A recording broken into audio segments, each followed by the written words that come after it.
Hola, mi nombre es Samuel Orrico, pastor de Nova. Nova es una iglesia cristiana en Jalapa, Veracruz, y nuestro propósito principal como iglesia es reunirnos alrededor de la palabra de Dios.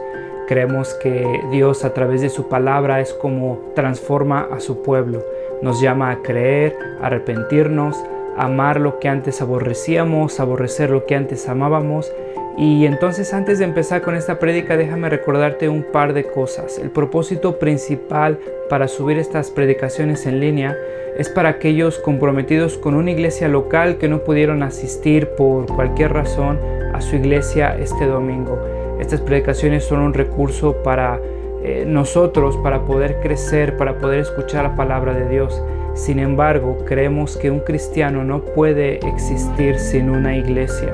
Creemos que el contexto bíblico en el cual el cristiano crece y se sustenta como cristiano por la gracia de Dios es a través de su iglesia local, sometiéndose a un liderazgo local, amándose unos a otros, sirviéndose unos a otros, perdonándose unos a otros. Un cristiano no puede vivir su vida cristiana simplemente consumiendo predicaciones en una pantalla de su televisión, de su computadora. Entonces te animamos a comprometerte con una iglesia local. Si no pudiste asistir a una iglesia este domingo, nos da gusto que estés viendo este video. Disfrútalo, nuestra oración es que te sea de bendición. Sin embargo, si no te has comprometido con una iglesia local, mi oración es que puedas comprender que el amor de Dios se refleja en medio de su pueblo, mostrándose en la iglesia local. Nuestra oración es que Dios siga transformando nuestro país, que el Evangelio siga siendo proclamado, que la sana doctrina siga expandiéndose en nuestras iglesias y cada vez más cristianos podamos adorar a ese Dios soberano que nos ha mostrado su gracia a través de Cristo a pesar de lo que somos. Como viste ahí en la porción, llegamos ya al capítulo 5. Bueno, continuamos hoy con el capítulo 5.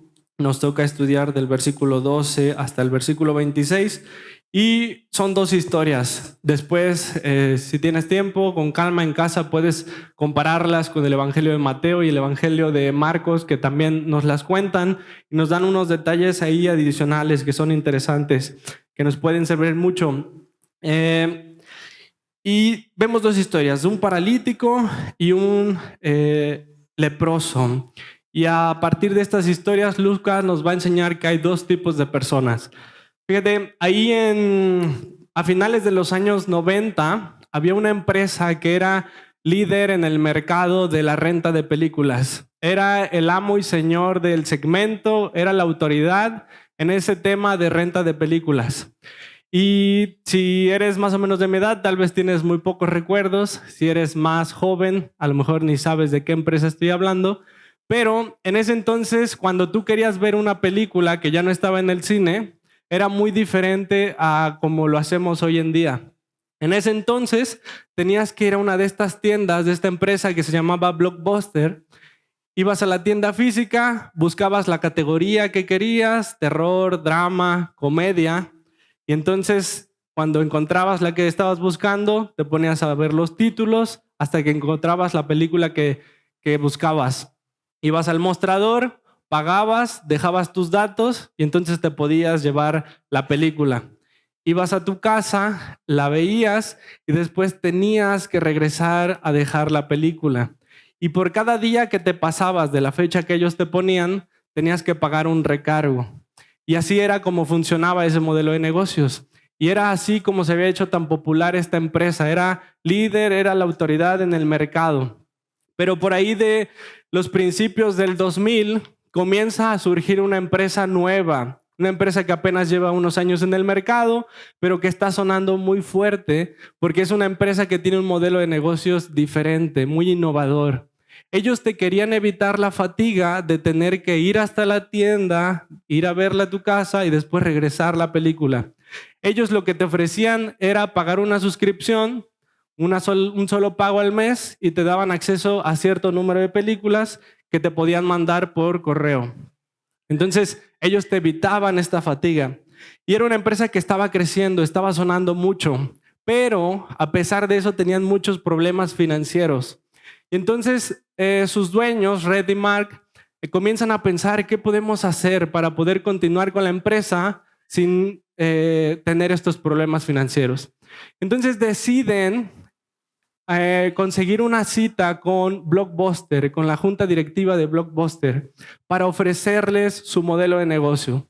Entonces consiguen la cita, llega el gran día de la junta, se preparan una presentación y van a esta junta. Y entonces les presentan el modelo de negocios de Netflix. Era diferente a lo que ellos hacían, era innovador, y cualquiera de nosotros pensaría que lo aceptaron, ¿no? Si ellos pedían $50 millones y lo que les ofrecían era, mira, tú sigue con el negocio de las tiendas físicas, cómpranos por $50 millones y nosotros te abrimos el mercado de la plataforma digital. Tú vendes tiendas físicas y nosotros te ayudamos a vender en una plataforma digital por $50 millones. Tan solo el año pasado, 2023, Netflix generó más de $8,000 millones, 160 veces lo que les costaba en ese entonces. Y de forma increíble, Blockbuster rechaza la oferta. De hecho, esta junta es famosa, es conocida porque Red y Mark años después, contaban que en realidad lo sacaron de la sala riéndose de ellos. Rechazaron la oferta. Ahora, no te tengo que contar muchos detalles de cómo acabó la historia, pero en el 2010 Blockbuster se declara en quiebra, obviamente, y en el 2013 cierran todas sus tiendas, desaparece Blockbuster. Ahora, ¿qué pasó aquí? Lo que pasó con Blockbuster, con los directivos de Blockbuster, es que en ese momento fueron incapaces de poder verle valor a lo que les estaban presentando. Fueron incapaces de verle potencial a ese modelo de negocios diferente que les estaban presentando. Pero no solo no pudieron ver el valor, el potencial, sino que ellos eran incapaces de ver que tenían un grave problema. A pesar de que eran los líderes en el mercado, tenían un problema muy grande. Y era que en un par de años su modelo de negocios iba a ser inservible. No iba a servir para nada. Porque ponte a pensar quién en su sano juicio va a querer ir a una tienda física cuando puede verlo desde su celular, desde la tele. En la mañana le preguntaba a uno de los niños de aquí de la iglesia, ¿qué haces cuando quieres ver una película? Me dice, pues la pongo, ¿no? Es tan fácil, ¿no? Ese modelo de negocios ya iba a ser inservible, pero fueron incapaces de ver el problema que tenían y el valor en lo que se les estaba presentando. Ahora, en estos últimos domingos, Lucas nos ha sentado en su sala de juntas y nos ha estado presentando algo mucho mejor que un plan de negocios. Lucas nos ha estado presentando que Dios tiene un plan de redención y nos ha estado tratando de mostrar el potencial que tiene Jesús como Salvador, que tiene poder sobre la enfermedad, que tiene poder sobre los demonios, que tiene poder para enseñar las Escrituras y quiere presentarlo como ese Mesías, ese verdadero Salvador. Y en esta porción de hoy vemos dos historias y en estas historias Lucas nos deja ver que solamente hay dos opciones cuando escuchas de ese Jesús. O reconoces la necesidad que tienes de Él o lo rechazas y sufres las consecuencias. O lo reconoces y te humillas delante de Él o te vuelves un blockbuster, te ríes de lo que te ofrece el Evangelio y sufres las consecuencias. Vamos a dividir la porción bien fácil en 3 puntos. Vamos a ver el que rechaza, el que reconoce y el que salva. El que rechaza, el que reconoce y el que salva. Acompáñame a orar muy breve para poder pasar a la porción. Señor, te damos gracias, Padre, por este tiempo. Solo te ruego, mi Dios, que sea tu Espíritu dirigiendo mis palabras, que sea tu Espíritu, Padre, tocando nuestros corazones para estar sensibles a ella, Padre, que nos confrontes, que podamos mirar hacia adentro, Señor, y evaluar cómo es que nos estamos acercando a ti, Padre. Te damos gracias, te lo pedimos en el nombre de tu Hijo Jesucristo. Amén. Sale, y entonces fíjate, pasamos ya nuestra porción y vamos al primer punto, el que rechaza. Y para entender lo que está pasando en la porción es importante que recordemos el contexto, qué era lo que estaba pasando alrededor de Jesús. ¿Te acuerdas que veíamos cómo comenzaba su ministerio? Jesús es bautizado y vemos cómo el Padre aprueba su ministerio. Desciende el Espíritu en forma de paloma, se escucha la voz de Dios diciendo: este es mi Hijo amado, y aprueba el ministerio de Jesús. Jesús es impulsado a ir al desierto y en el desierto demuestra que tiene el carácter para ser ese verdadero Adán. Adán tenía todas las comodidades y pecó, pero Jesús, a pesar de tener todas las carencias de hambre, de estar solo en el desierto, se mantiene sin pecado. Jesús tiene un carácter que se necesita para ser Salvador. Y después de eso Jesús comienza a hacer cosas increíbles. Comienza a sanar enfermos, comienza a expulsar demonios. Jesús está demostrando que tiene autoridad sobre la creación. Imagínate la locura que era eso, ¿no? Si eso pasara aquí en Jalapa, escucharías a la gente, ¿no? Como decir: ¿ya oíste que el Señor que siempre está aquí en la parroquia, que se está quejando, que tiene bien inflamado su estómago, dicen que Jesús lo tocó y se sanó? Dicen que el loquito del Parque Juárez, que se la pasa gritando, dicen que Jesús también fue, solamente lo tocó y se sanó. Jesús empieza a ser popular, ¿no? Jesús se hace viral. Si fuera hoy en día, habría videos de Jesús predicando, las multitudes. Jesús es famoso, Jesús es viral y la gente se pregunta: ¿quién es este hombre? ¿De dónde sacó esta autoridad? En el capítulo 4 de Lucas, versículo 36, se nos dice que todos se asustaron cuando veía que expulsaba un demonio y se decían unos a otros: ¿qué clase de palabra es esta? Con autoridad y poder les da órdenes a los espíritus malignos y salen.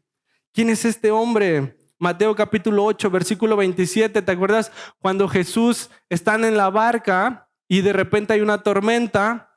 Jesús calma la tormenta, les dice a sus discípulos: tranquilos. Y mira la reacción, dice: los discípulos no salían de su asombro y decían: ¿qué clase de hombre es este? Que hasta los vientos y las olas le obedecen. Todos se preguntan: ¿quién es este hombre? Se asombran, quieren saber de él y entonces la gente va a buscarlo. Quieren ver con sus propios ojos lo que hace, quieren escuchar lo que predica. Al inicio del capítulo 5, en el versículo 1, se nos decía que la gente se apretujaba para escuchar. Los días de Jesús ya se volvían caóticos. Un montón de gente que lo buscaba, que lo apretujaba, no tenía privacidad. Él tenía que hacer espacio para orar. Y en uno de esos días, fíjate, donde estamos en ese contexto, versículo 17 dice: un día de esos, mientras enseñaba, estaban sentados allí algunos fariseos y maestros de la ley que habían venido de todas las partes de Galilea, Judea y también de Jerusalén. Y el poder del Señor estaba con él para sanar a los enfermos. Fíjate, Marcos en su evangelio nos dice que Jesús está en Capernaum, muy probablemente en la casa de Pedro. Y entonces está enseñando y hay una multitud de gente. Y es como si Lucas nos hiciera un zoom a la multitud y se acercara a ver un grupo específico, los fariseos y maestros de la ley, que han venido desde muy lejos. Algunos vienen desde Jerusalén, dice. Por lo menos día y medio caminando se echaron para venir a ver a Jesús. Algunos dicen: a lo mejor ellos estaban por algún otro tema en Capernaum, no sabemos, pero el tema es que ya estando ahí, escuchan de Jesús y quieren venir a averiguar qué es lo que está pasando. Jesús ya es famoso, es popular, no solo entre la gente enferma, no solo entre los que llevan enfermos o expulsan o quieren que expulse algún demonio. Jesús llega a oídos de las autoridades judías. Los fariseos y maestros de la ley eran los jefes para interpretar las escrituras. Eran aquellos que podían interpretar y decirte cómo se aplicaba la ley en la vida del judío. Ellos eran la autoridad en ese tema. Pero de repente escuchan que un Jesús comienza a levantarse como maestro, que comienza a tener seguidores, que tiene poder para sanar enfermos. Y esto obviamente causa ruido en los oídos de los fariseos y los maestros de la ley. Porque Jesús no había sido discipulado por los fariseos, ¿no? Ellos no lo conocen y de repente se levanta. ¿Te acuerdas en Marcos capítulo 1, versículo 22? Se decía, la gente se asombraba de su enseñanza porque la impartía como quien tiene autoridad y no como los maestros de la ley. Jesús se levanta y empieza a hacer más ruido que los maestros de la ley. Enseña mejor, dice la gente. Obviamente ellos se sacan de uno y dicen, wow, ¿qué está pasando, no? ¿Quién es Jesús? No lo conocemos. Está de nuestro lado, está predicando algo diferente, será un falso maestro. Y entonces vienen y quieren evaluar a Jesús. Y en esta predicación que está haciendo, en esta enseñanza se presenta una oportunidad para que vean de qué es capaz Jesús. Versículo 18 al 20 dice, entonces llegaron unos hombres que llevaban una camilla a un paralítico. Procuraron entrar para ponerlo delante de Jesús, pero no pudieron a causa de la multitud. Así que subieron a la azotea y separando las tejas lo bajaron en la camilla hasta ponerlo en medio de la gente, frente a Jesús. Al ver la fe de ellos, Jesús dijo, amigo, tus pecados quedan perdonados. Está enseñando un montón de gente, te los puedes imaginar asomados en la ventana, en la puerta, y de repente llegan unos hombres. Marcos nos dice que son 4 cargando a un paralítico. Probablemente era cuadrapléjico, no podía moverse absolutamente nada, ¿no? Entonces llegan cargando a este hombre y no los dejan pasar. Oye, permiso, traigo un paralítico. No, quítate, está predicando, ahorita no está sanando. No los dejan pasar y entonces se ponen creativos. ¿Qué hacemos?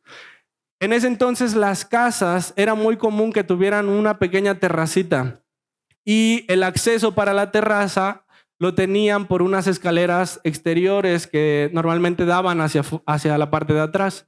Entonces estos cuates ven eso y dicen, pues solamente por arriba, ¿no? No hay de otra. Si queremos llegar es por ahí. Entonces suben a la terraza. Y las terrazas estaban hechas con unas vigas que cruzaban de pared a pared y después cruzaban varias tablas de madera para hacer el techo y al final le ponían una capa de arcilla para sellar, ¿no? el techo. Entonces estos cuates ven la oportunidad, dicen pues vamos, quitamos la arcilla, quitan las tablas y empiezan a, probablemente lo amarraron o quién sabe, pero empiezan a bajar a su amigo, ¿no? Justo cayendo enfrente de Jesús. Para este momento Jesús había sanado a muchas personas, ¿no? Pero se nos dice que Jesús se sorprende de ver la fe de ellos, ¿no? No sabemos si a lo mejor le sacaron una risa cuando empieza a bajar el cuerpo, dice, chale, se la volaron estos cuates, ¿no? Pero Jesús se sorprende de la fe de ellos. Y entonces lo ve con misericordia y le da algo mucho mejor. Le dice, amigo, olvídate de la parálisis, ¿no? Te puedo perdonar tus pecados. Ahora, esto era muy significativo para el paralítico, porque te acuerdas que los judíos entendían que la enfermedad era una consecuencia directa del pecado. Si tú estabas así, era porque habías cometido algún pecado o tus padres.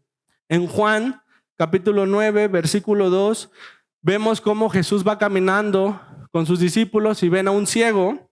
Fíjate, dice, y sus discípulos le preguntaron, Rabí, para que este hombre haya nacido ciego, ¿quién pecó? ¿Él o sus padres?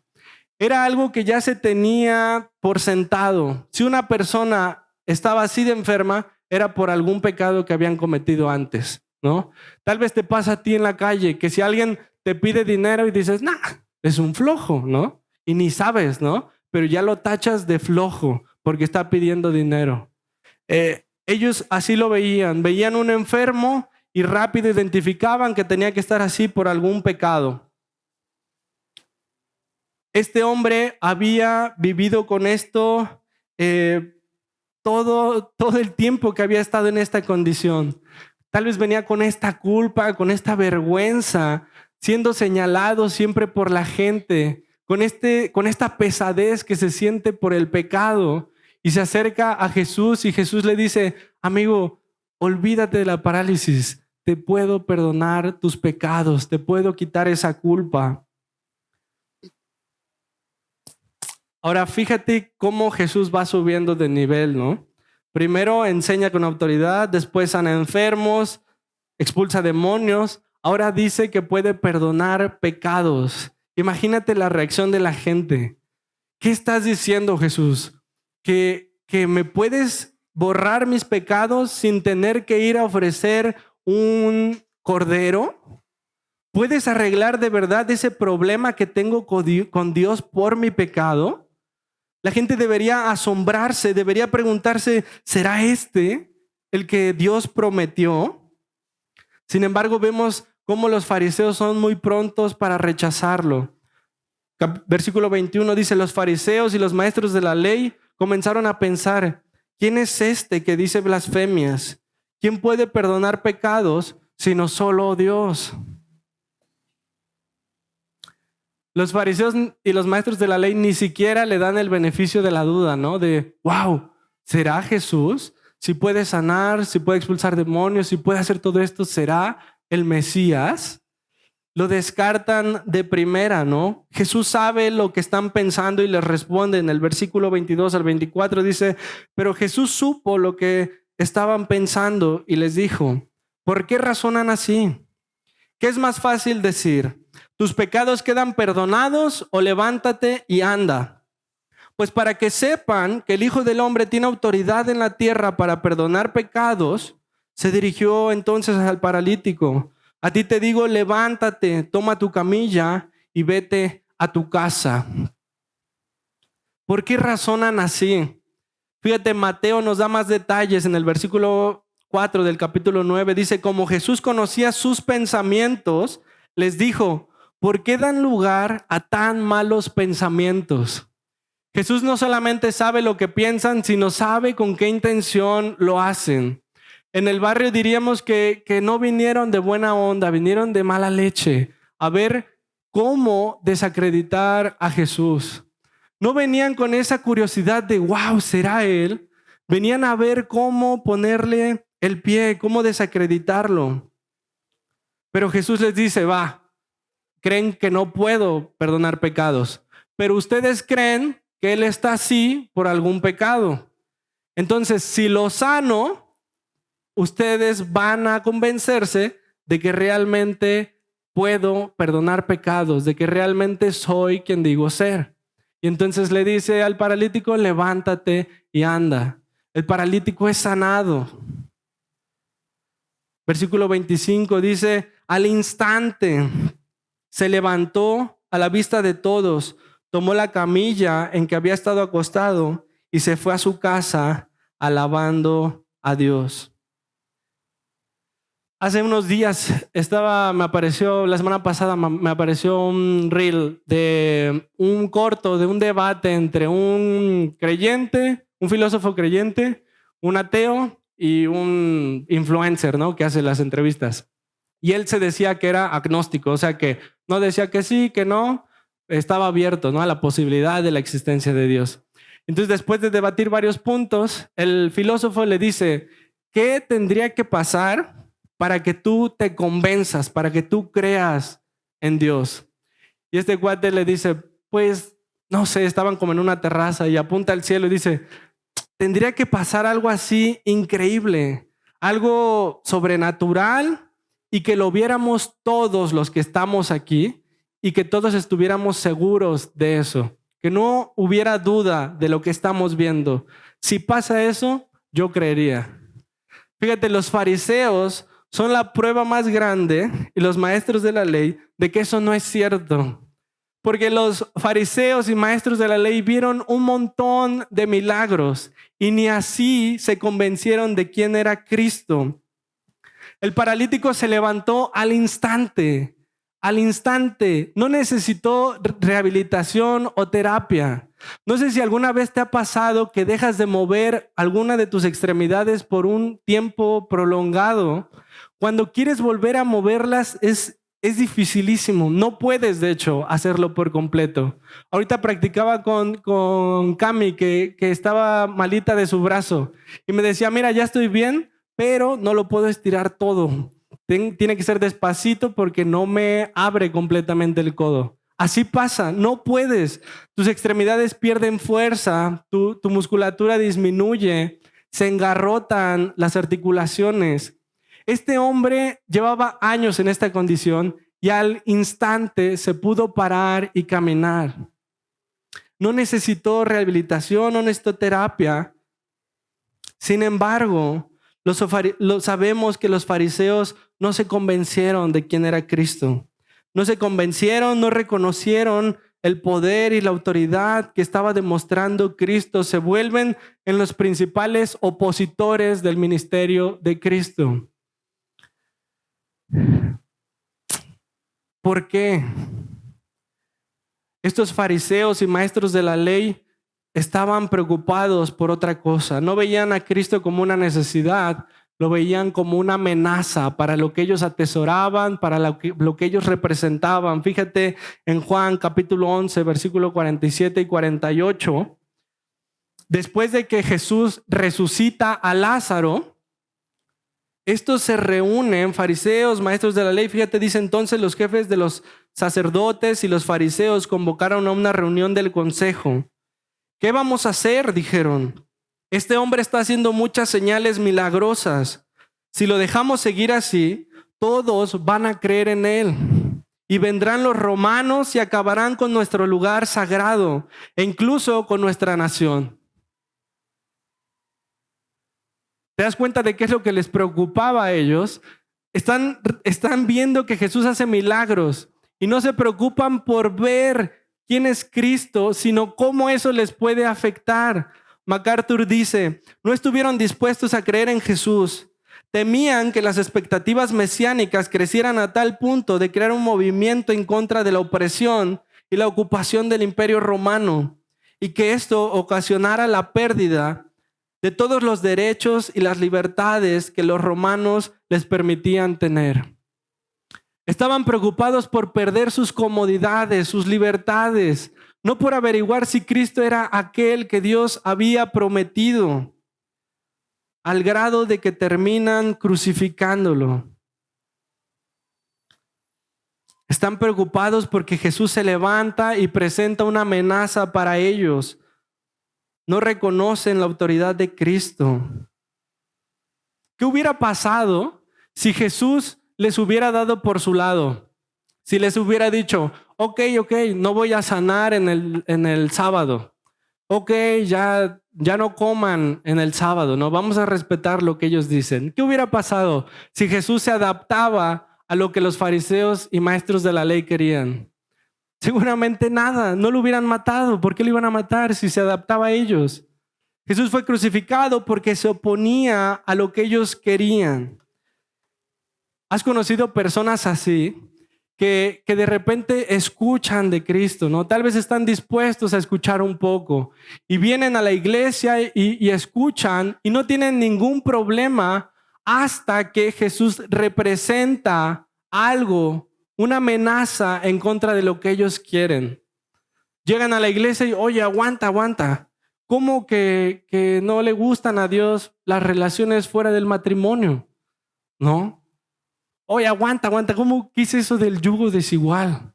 ¿No se puede? ¿Por qué? ¿No? Y empiezan a encontrar trabas y dicen, no, muchas gracias, pero creo que no es aquí, ¿no? Y no tenían ningún problema, todo iba bien hasta que representaba una amenaza para su vida a la que estaban acostumbrados. Y entonces dejan de venir a la iglesia. Ahora, lo interesante es que cuando hablamos de los fariseos, no eran ateos. Los fariseos eran las personas más religiosas que había en ese entonces probablemente, junto con otras sectas o partidos religiosos. Estamos diciendo que aquí podría haber personas religiosas, tal vez que enseñan, que predican, que sirven, que los has visto en niños, en medios, en bienvenida, en la alabanza, y que están viviendo de esta manera, que no van a tener ningún problema con Cristo hasta que Cristo y lo que Él representa sea una amenaza para lo que ellos atesoran. Y entonces son personas que entonces se cambian de iglesia, que entonces dejan de venir, que entonces comienzan a rechazar cierta doctrina. Ahí ya no estoy de acuerdo, creo que no es así. Empiezan a rechazar aquello que Cristo ha instituido en su palabra, pero solo hasta que Cristo representa una amenaza. Esos son los fariseos, esos son los maestros de la ley. Esos son los que rechazan a Cristo. Fíjate, vamos al siguiente punto, el que reconoce. Aquí vemos a dos personas diferentes, dos personas que se acercan con intenciones completamente diferentes. Escuchan de Cristo también de alguna forma, pero vienen con un corazón bien diferente. Fíjate, en el versículo 12 dice: en otra ocasión, cuando Jesús estaba en un pueblo, se presentó un hombre cubierto de lepra. Al ver a Jesús, cayó rostro en tierra y le suplicó: Señor, si quieres, puedes limpiarme. Los fariseos cuestionaron la autoridad de Cristo, pero este hombre no. Ahora, los datos que se nos dan son interesantes. Los demás evangelios solamente dicen que era un hombre con una enfermedad en la piel, pero Lucas dice que era un hombre lleno de lepra, cubierto completamente de lepra. Y esto es importante porque quiere decir que ya era un caso avanzado. Si tú lees el capítulo 13 y 14 de Levítico después en tu casa, vas a encontrar cómo era que funcionaba esto de la lepra. La lepra podía empezar como una manchita en la piel, podía ser chiquita, y entonces en cuanto tú la veías, podía ser una inflamación, podía ser una irritación, podía ponerse blanca. Tú tenías que ir no con un médico, porque en realidad no había cura. Solo tenías que ir a que te la diagnosticaran y te dijera si era o no lepra. Tenías que ir con el sacerdote, y el sacerdote te iba a decir: regresa en 7 días. Y en esos 7 días que estabas aislado para no contagiar a nadie, solamente te quedaba rogarle a Dios que no avanzara, que no se pusiera blanca o que no penetrara en la piel. Porque a los 7 días el sacerdote te iba a volver a revisar, y si penetraba la superficie de la piel o si se ponía blanca o crecía, entonces ya no había de otra. Te declaraban inmundo, impuro.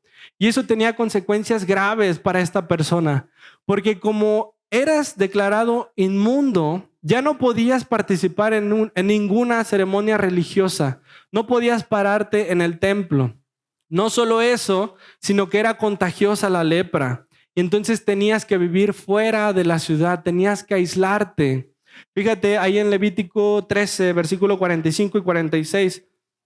Dice: la persona que contraiga una infección se vestirá de harapos y no se peinará. Con el rostro semidescubierto irá gritando: impuro, impuro. Y será impuro todo el tiempo que le dure la enfermedad. Es impuro, así que deberá vivir aislado y fuera del campamento. Te sacaban como perro fuera de la ciudad, en lugares aislados donde no pudieras tener contacto con nadie. Y las consecuencias, además de físicamente, que te iba avanzando, psicológicamente eran bien complicadas.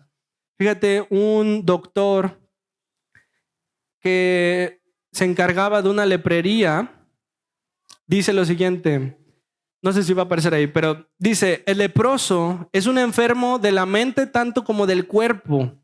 Por lo que sea, se tiene una actitud diferente con la lepra de la que se tiene con cualquier otra enfermedad deformante. Se asocia con vergüenza y horror y conlleva de alguna manera misteriosa un sentimiento de culpa. Aunque se haya contraído tan inocentemente como cualquier otra enfermedad contagiosa, al verse evitados y despreciados, es frecuente que los leprosos tengan la tentación de quitarse la vida, y algunos lo hagan.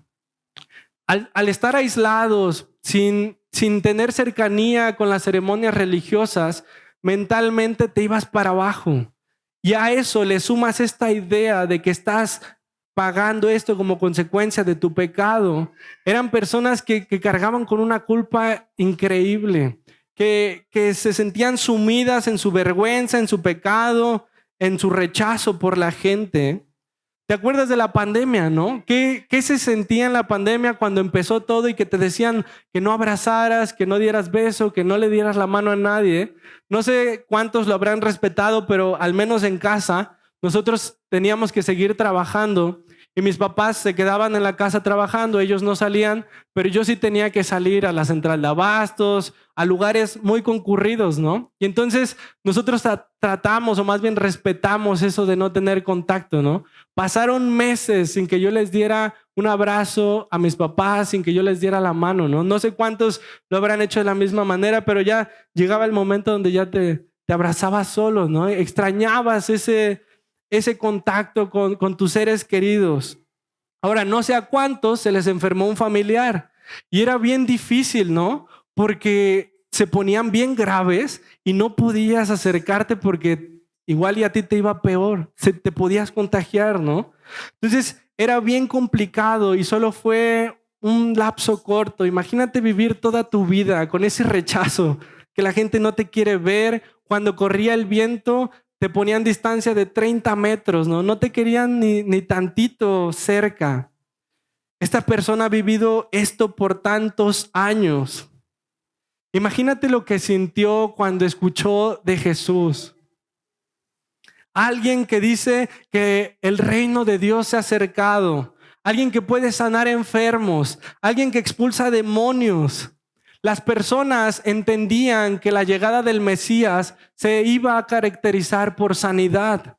¿Te acuerdas de Isaías capítulo 53, versículo 4? Estaba hablando de que Dios enviaría y dice: ciertamente Él cargó con nuestras enfermedades y soportó nuestros dolores. Las personas entendían eso, que el Mesías llegaría sanando enfermos. El leproso dice: ¿será Él? Él me podrá sacar de esta condición. Entonces se acerca a Jesús y se acerca de una manera, si te das cuenta, mucho más fácil que el paralítico, porque te puedes imaginar a la gente abriéndose conforme el paralítico va caminando porque nadie lo quiere tocar. El leproso llega hasta Cristo con un corazón bien diferente. Los fariseos cuestionaron si Jesús tenía el poder. Y el leproso está 100% convencido de que puede. Le dice: Señor, si quieres, puedes limpiarme. Yo sé que tienes el poder, solamente tengo la duda de si quieres. Porque sé que no me lo merezco, sé que soy inmundo, sé que soy pecador, pero ¿quién quite y quieras? Y tengas misericordia de mí y quieras sanarme. Este hombre le está pidiendo algo a Jesús que los hombres no podían hacer. No había cura. El sacerdote solo te diagnosticaba, pero no había tratamiento. Sin embargo, está convencido de que Jesús puede. Sabe que Jesús no es cualquier hombre. Le dice Señor, lo reconoce como su Señor. Amigo, ¿cómo intentas limpiarte de tu pecado? ¿Te has sentido como leproso? ¿Te has sentido tan sucio, tan inmundo? Tal vez cuando acabas de ver algo que no deberías y te sientes tan sucio, te da vergüenza siquiera acercarte a orar, voltear hacia arriba, y tal vez de repente tu esposa se te acerca a abrazarte y sientes esa vergüenza, esa suciedad. Tal vez cuando terminas una conversación y dices algo sobre otra persona que sabes que no debías decir y sientes esa pesadez, esa vergüenza. En esos momentos, ¿cómo intentas limpiarte? ¿Qué tan pronto vienes a Cristo? ¿Qué tan pronto vienes a Dios después de eso? Porque muchas veces pensamos que primero debo esperar, leer mi Biblia, tener ciertas disciplinas, y entonces cuando me sienta más listo, entonces vengo a Dios en oración. Pero nunca te vas a poder limpiar por tu propia cuenta. Fíjate, Lucas en el versículo 13 nos dice: Jesús extendió la mano y tocó al hombre. Sí quiero, le dijo, queda limpio. Y al instante, otra vez al instante, se le quitó la lepra. No tuvo que hacer nada más el leproso. Al instante Cristo lo lavó, lo limpió. ¿Qué otra cosa necesitas? Primera de Juan, capítulo 1, versículo 9 dice, si confesamos nuestros pecados, Dios que es fiel y justo, nos los perdonará y nos limpiará de toda maldad. No necesitamos nada más, sino venir arrepentidos, hincarnos, arrodillarnos como el leproso delante de Cristo y pedir misericordia. ¿Te ha pasado que haces algo tan grave que sientes que Dios no te puede perdonar?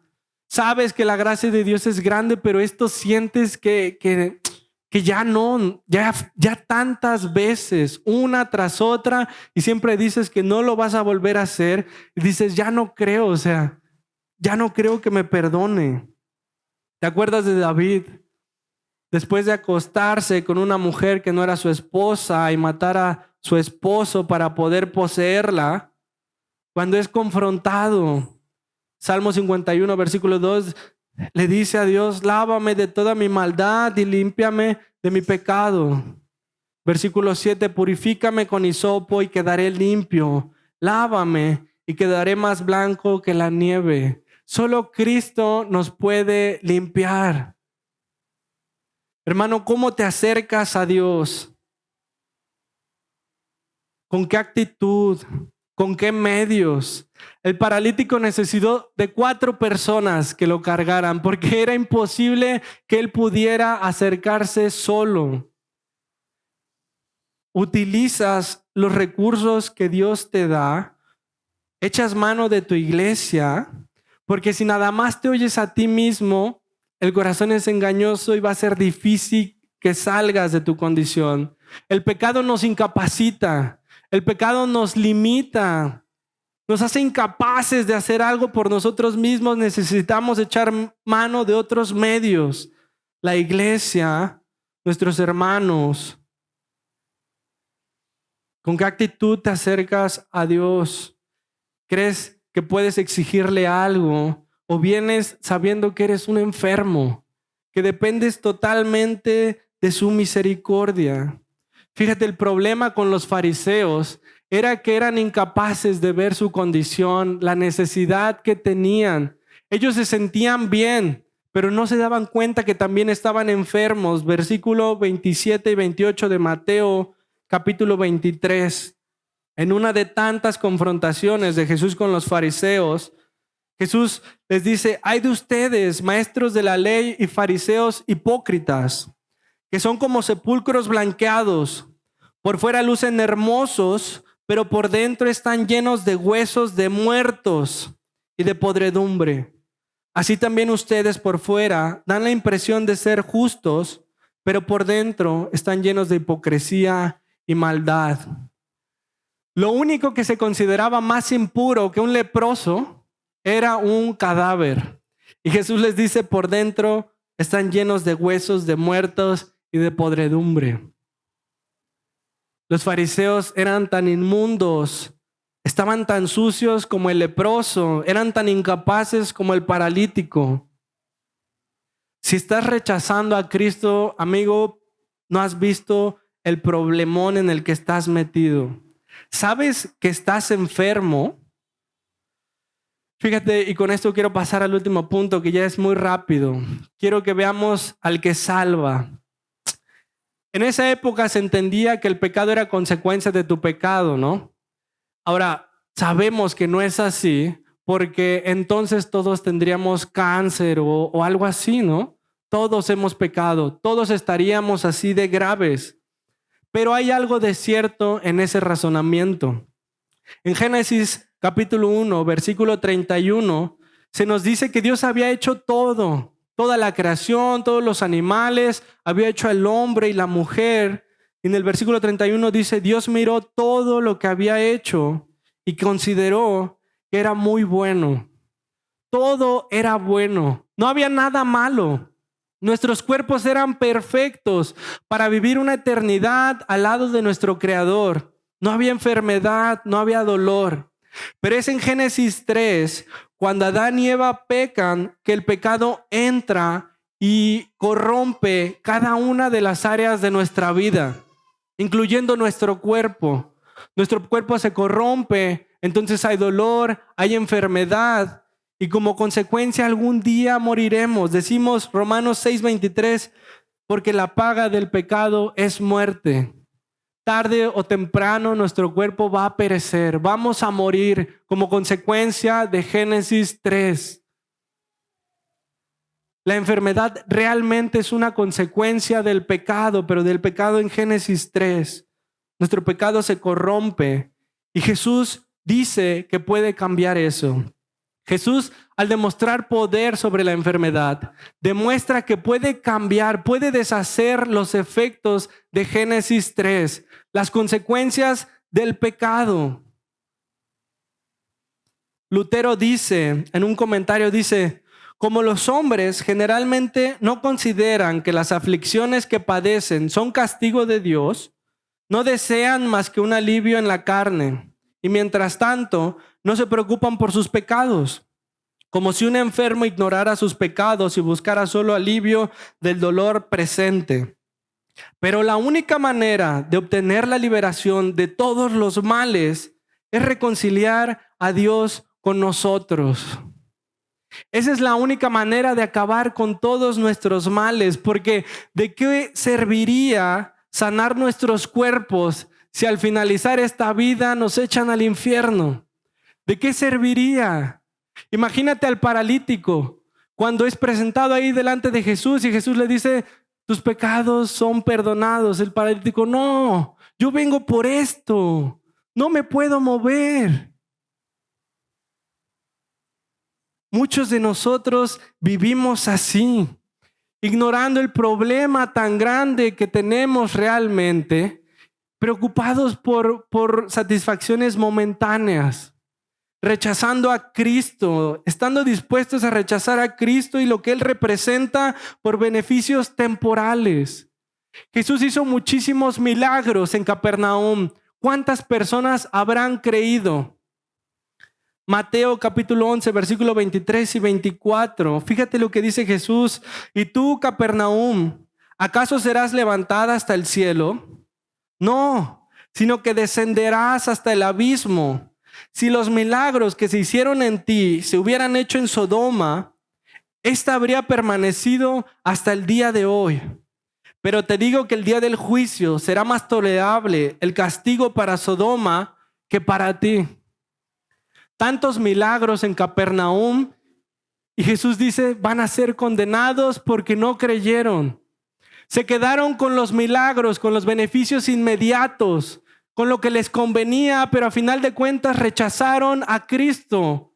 Lo terminaron crucificando.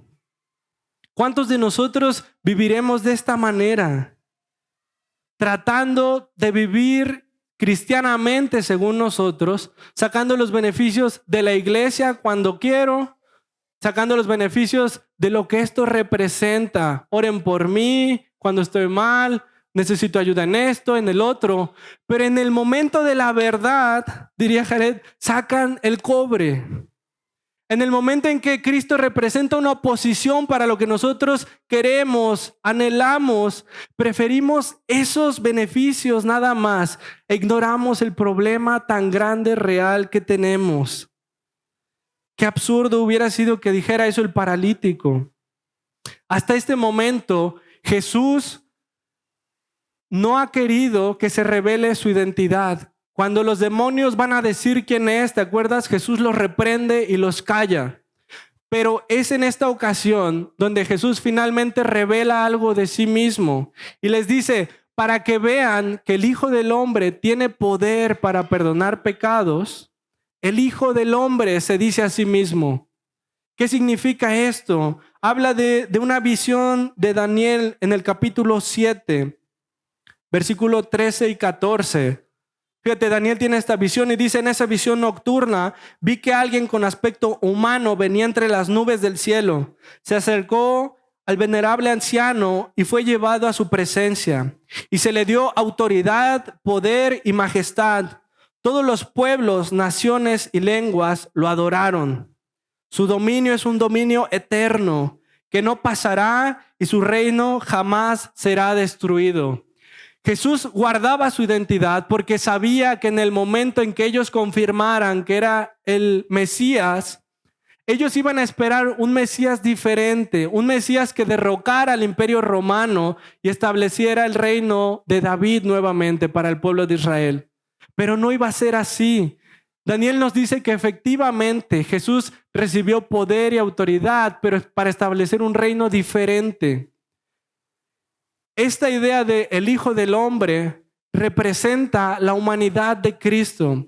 Que Cristo viene en representación de todos nosotros, pero también Cristo está reclamando atributos divinos. El poder perdonar pecados solo le correspondía a Dios. Jesús viene a establecer un reino, pero para establecerlo primero tenía que salvar a su pueblo. Juan capítulo 3, versículo 13 al 17 dice: nadie ha subido jamás al cielo, sino el que descendió del cielo, el Hijo del Hombre, que como levantó Moisés la serpiente en el desierto, así también tiene que ser levantado el Hijo del Hombre, para que todo el que crea en él tenga vida eterna, porque tanto amó a Dios al mundo que dio a su Hijo unigénito, para que todo el que en él cree no se pierda, sino que tenga vida eterna. Está haciendo referencia, ¿te acuerdas cuando el pueblo de Israel peca contra Dios? Dios manda serpientes venenosas al pueblo y comienzan a picar a las personas, a morder a las personas. Las personas empiezan a morir y entonces claman a Dios, se arrepienten y Dios les dice: Moisés, levanta una serpiente. Y las personas, cuando estén siendo penetradas por el veneno de la serpiente y vean la serpiente que tú levantes, serán sanados. Y es lo que dice que tendría que hacer el Hijo del Hombre: ser levantado, para que cualquiera que ponga su fe en él no se pierda, sino tenga vida eterna. Este es el problema que vino a arreglar Jesús. Todos nosotros estamos llenos de lepra, paralizados por nuestro pecado, muertos en nuestros delitos y pecados. Pero el Hijo del Hombre descendió y fue crucificado para hacer posible nuestra salvación. El Evangelio nos dice que así como Cristo tocó al leproso, lo vio con misericordia y lo tocó, así Dios nos ha visto con misericordia y ha descendido a tocar nuestra miseria, nuestra lepra, para sanarnos. ¿Quién más va a poder hacer esto? ¿Quién más va a poder limpiarnos? Amigo, o reconoces a Cristo como tu única esperanza, o lo rechazas y sufres las consecuencias el día del juicio. ¿Quién más nos ha de salvar? ¿Quién más va a arreglar nuestro problema con Dios? Acércate, arrepiéntate y di como David en su salmo: ten compasión de mí, oh Dios, conforme a tu gran amor. Conforme a tu inmensa bondad, borra mis transgresiones, lávame de toda mi maldad y límpiame de mi pecado.